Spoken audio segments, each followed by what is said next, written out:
Dogecoin, od memu k fenoménu, čo potrebujete vedieť. Premýšľali ste niekedy, ako sa z internetového vtipu stala kryptomena s miliardovou trhovou kapitalizáciou?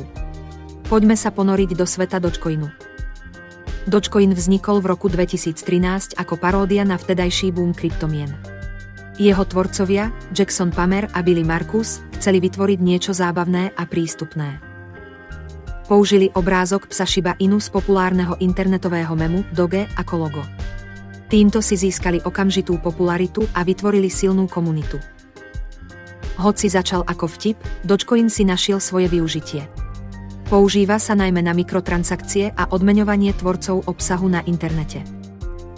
Jeho nízke transakčné poplatky a rýchle spracovanie ho robia ideálnym pre malé platby.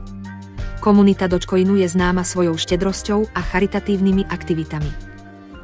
Elon Musk, generálny riaditeľ spoločností Tesla a SpaceX, sa stal veľkým fanúšikom Dogecoinu. Jeho tweety a verejné vyjadrenia mali obrovský vplyv na cenu tejto kryptomeny. Musk vidí v Dogecoin potenciál stať sa ľudovou kryptomenou.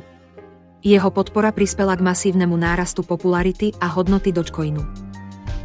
Budúcnosť Dogecoinu je neistá, ale jeho silná komunita a podpora od vplyvných osobností mu dávajú šancu na prežitie.